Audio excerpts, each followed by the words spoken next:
So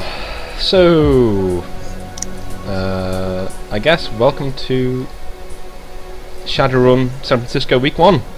I'm gonna shut up, and Tim is now gonna talk. Yeah, just so no one bitches that this isn't actually Shadowrun. We're playing on a different system using the Shadowrun setting. The Shadowrun rules, 5th edition, are fucking indecipherable. They're literally hieroglyphics. They may as well be. That's how mental they are. I haven't read them. Yeah, they are stupid. They're pretty rough. Stupid. It took me like 3 days to create a character. So. They are Pendragon indecipherable. That's how bad they are. And Pendragon is known as the worst engine ever created for RP. I've never read Pendragon either. Yeah. So. Just so convoluted, needlessly convoluted, basically. But hey, we're using the bod rope, so happy days. Yep. Alright.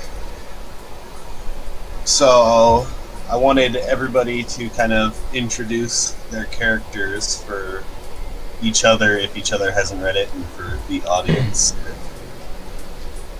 Okay. Yeah, do you want to roll, or do you want to just tell someone to go first? We can roll. Let's go. I'm going to roll on a d6. I'm going to go, first 2 are going to be Dean. Mm-hmm. 3 and 4 will be Dan, and 5 and 6 will be Sammy. Let me just get my dice thing up. That'd be Dan, right? Guess it'll be me then. Right, so I am playing a Japanese dwarf, just to be really, really difficult and to mess with the setting. He's called Masaki Kame, or otherwise known as Maz. Can I call you Kamehameha? That'll be alright. No. Okay. No, that's not okay. Okay. Well, Not this okay. is the future of Anyways. the 80s. Does Dragon Ball Z... I guess Dragon Ball Z did come out in the 80s in Japan, didn't it? Yeah, it did, yeah. So, yeah, you could call him Kamehameha. You could do. You may shoot with a shotgun. He is racist, Still so cool, though. I am racist. I'm racist against Japanese Oh, people. great. We're going to get along splendidly. Okay, Well, great. I'm racist against Japanese, too. Also racist against If you were an elf, you would be fucked. Japanese as well. If you were an elf, you would be You fucked racist right now. Japanese? Yeah, we're both racist against Japanese, and I'm racist against So good Japanese. start. So I've told you. Well, I'll explain Sorry, myself Karen, later. Just go on. Go on with your character. Well, so wait a second, viewers. I've told the party the 2 features of my character, and already they hate me. Not necessarily. So Go on. Yeah. not necessarily. Okay, cool. So he was born in what's now Japantown, and sort of lived through the whole shelling of 2067. His mother died in that incident, and he was kind of kept under lock and key, like hidden away by his mother because of the prejudice that she thought that he would get living in Japantown, because obviously he's a dwarf. So after that whole incident, he was severely burnt on a large portion of his body. So he was kind of a crippled Japanese dwarf by that point. Went to Orkley for a few years. Had the same kind of prejudice that he felt or would have felt in Japantown inflicted upon him because he was Japanese in Orkley. Auckland. Met he was there. Auckland, yeah. Sorry. That's all right. And then after that he went found a rundown house on the outskirts of San Rafael, and tried to has become a rigger. Built his drone, which is called Taz, which is great. He now works as a freelance rigger and engineer for corporations there, but he's also tried to augment himself and kind of deal with his injuries through cybernetics and things, because machines don't have that prejudice that he's felt from everyone else that he's ever encountered throughout his life. Yeah, I'm gonna that's feel Maz, really bad for being prejudiced now. What am I saying? No, That's we're... life, Dean. He's had to had to abandon society in favour of machines because he's been picked on his whole life, and now you're just going to kind of rub his face in. Well, I'm going to try and re-establish his faith in humanity. I'm going to fail, but I'm going to try. You're a great person to do that. Yeah. All Okay, right. so that's me. Any questions? What? Uh, Were do- you- uh, Were your parents When I- dwarves, or did you change? I changed afterwards. In your teenage years, I Oh. guess. So Man, that must have Yeah, sucked when I was- because yeah, the kind of- Japanese. yeah. The Japanese are good. very against metahumans. Yeah, they so hate For metahumans. a Japanese couple to have a child and then have it become a dwarf, That that would would be suck. like, Yeah. that'd be very disgraceful like- for them. So that would really suck for your Yes. character. It did suck for my character, yeah. Well, no, like Shitty his thing to his go mother kind of turned around to the whole thing, but his father left. So his mother really loved him, and kind of learned to kind of accept it. But his father kind of left when he was really young, when the first signs started developing that he was becoming sort of dwarfing. So yeah, it did suck. I'm not gonna lie. and Yeah. then, He's had a hard life. For your character, do you have any contacts? Or are you gonna go without contacts, kind of because of how So the he story doesn't- played out? Yeah, I mean, I'm going to say that he doesn't really know anyone, just because of the way the story went, kind of panned out. There are two features that I should actually mention, though. So he loves the use. Well, he has an appreciation and respect for the destructive power of fire from the whole incident that he went through. So he uses we're a gonna lot get of along. incendiary rounds. He loves dynamite. It's just amazing. He's also kind of like got a nervous disposition, and he has a phobia of explosions as well. So he loves fire, but he has a phobia of explosions. So we'll see how that Okay. pans out. Explosions Can you aren't imagine- technically fire, though, are they? So that's kind of alright. Well, they could start fire. Yeah, Yeah, the fire comes afterwards. Yeah. They could, yeah. Which Could is you why I thought it might be- imagine though Maz meeting Damien Lockhart?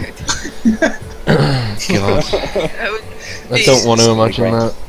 I really don't want to imagine that. Oh god. Okay, Yeah, that's me. That's Tim's Driftwood character who blew up a town with a giant-sized Molotov. Yeah. I love that. Yeah. That's my it was- aim for this campaign now. I'm just saying. That's what's going to happen. You're gonna blow up all of San Francisco with a giant Molotov. You're like, I have to one up Damien. I have to do it. It's true. Or at least try. Unfair. But yeah. All right. Okay, who do you want to go next then? I'll go 1 through 3 will be Dean, and 4 through 6 will be Sammy. Mm-hmm. 14. Neither of us. 14, yeah. 6. Okay, so that's me. Okay, so yeah, That's a really good roll, though. yeah. Oh no, wait, that was on a D20. Never mind, that was a really shit roll. Oh, it's It was average. A mediocre Just roll. above average. Yeah. Yeah, it's good for So- D6, yeah.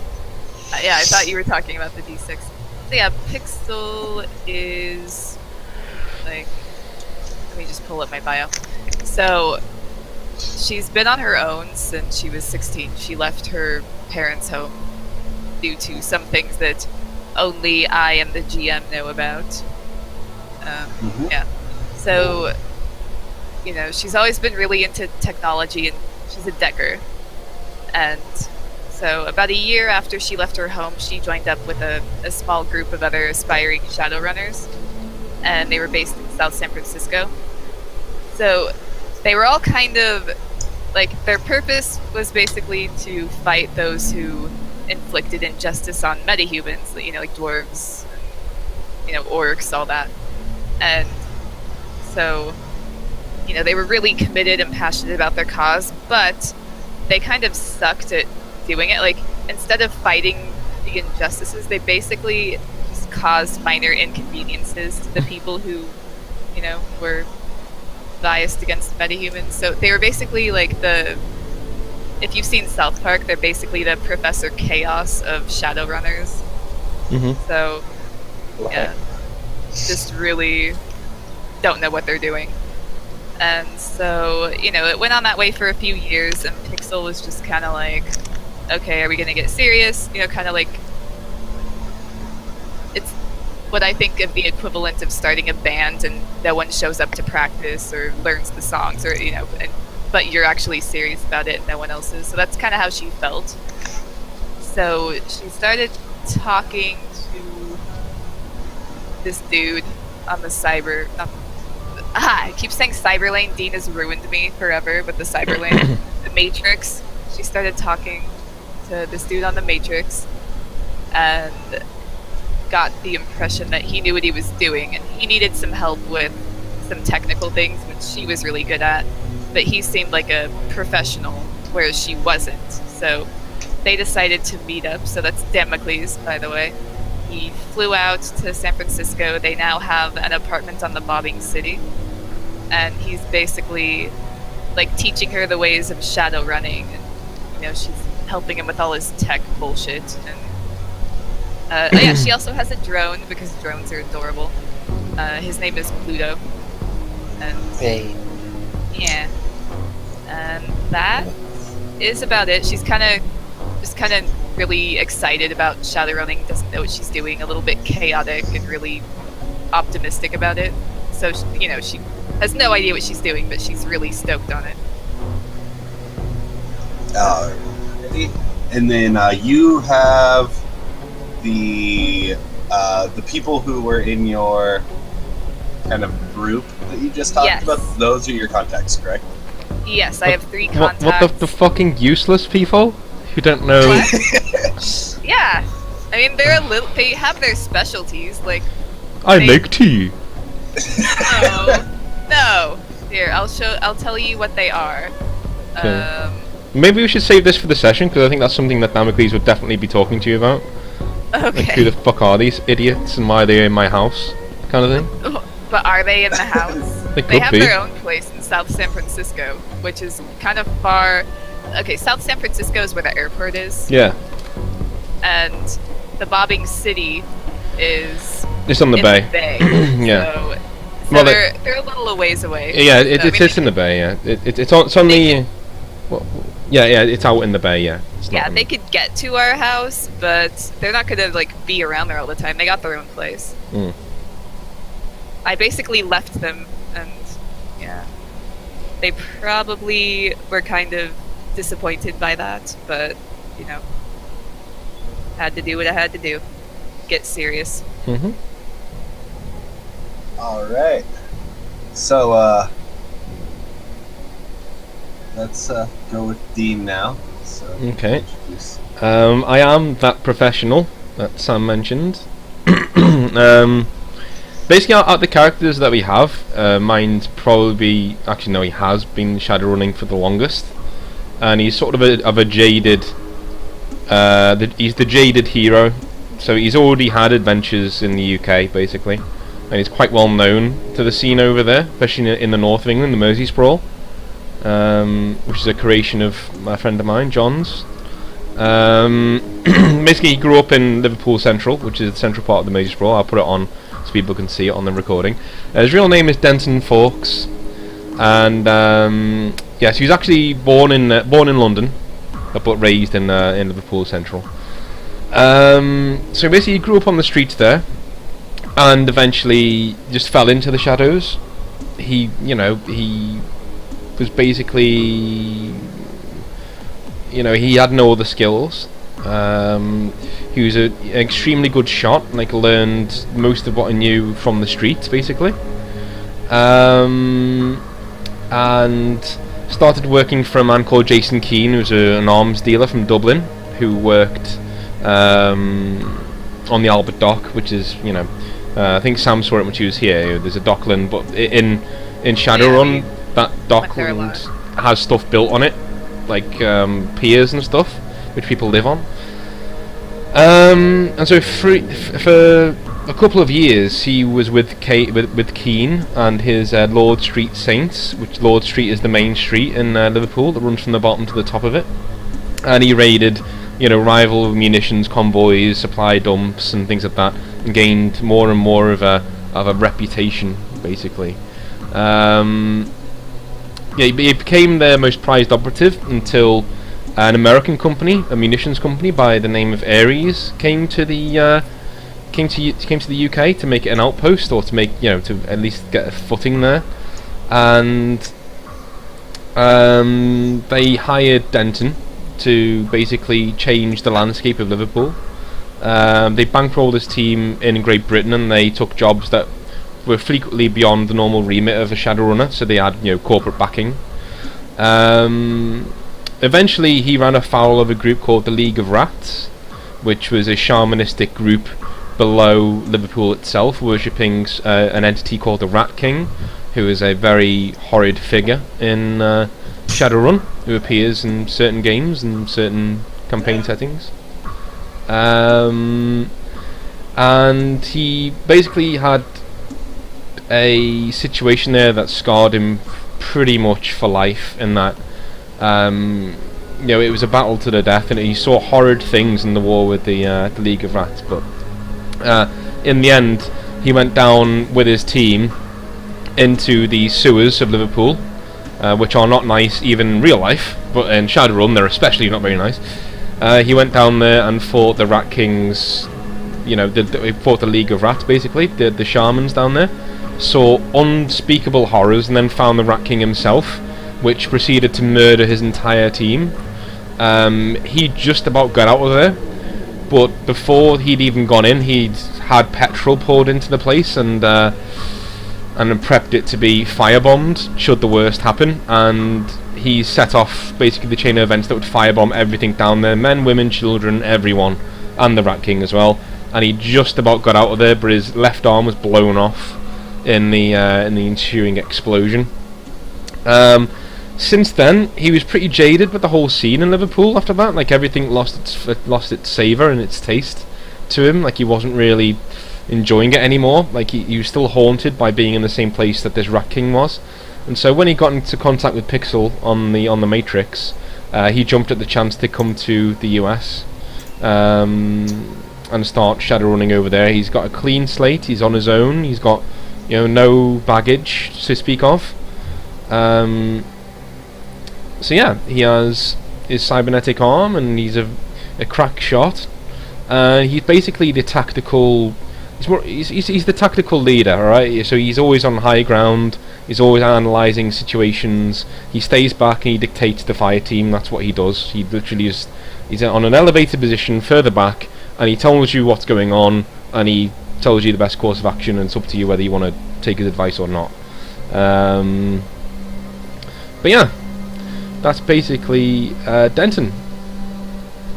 He's got a fresh start where he is in the West Coast. He's been made to do abhorrent things by those in power, that has outstripped his, and he even had to pay for his own bionic arm. Ares and Monarch basically renounced most of his corporate benefits, and he took the name Damocles because Ares bankrolled much of his early career, and he thinks, oh well, I'll stick to Greek mythology, and I'll take Damocles, if that, the sword of Damocles and all that. He lives in the Bobbing City with Pixel, and has lived there for a while, and has had pretty terrible dealings with the Japanese. Like, he doesn't get on with them at all. Doesn't like the haughtiness. He doesn't like the arrogance, and he's never liked elves. So, that's pretty much him. Oh yeah. So, as far as Pixel's racism of the Japanese goes, it's basically rooted in the fact that they treat metahumans so shitty, and it's pretty moderate. It's like middle way racism. It's not like the light one or the extreme one, just in the middle. So like, she's rational enough to know that not all of them are like that, and I think she'll be alright with your character, Dan, because you are a metahuman, so you obviously probably wouldn't hold those same beliefs that most Japanese people do. So yeah, that's where her racism is rooted. Okay. Which doesn't really have anything to do with you specifically. Okay. We'll see anyway. Like, if I come along and you both hate me, that's cool. Like, we can just follow the money and Shadowrun and just do it kind of in parallel with each other. No, I don't think I would, because my reason for the hatred is, irrelevant to you. Alright, I'm gonna that'll be an introduction to the campaign and things and to our characters. So I'm going to cut it off here just so I can check that it's all coming through all right and it the sound works and stuff, and then we Okay. can start the actual session. So I'm still going to be here.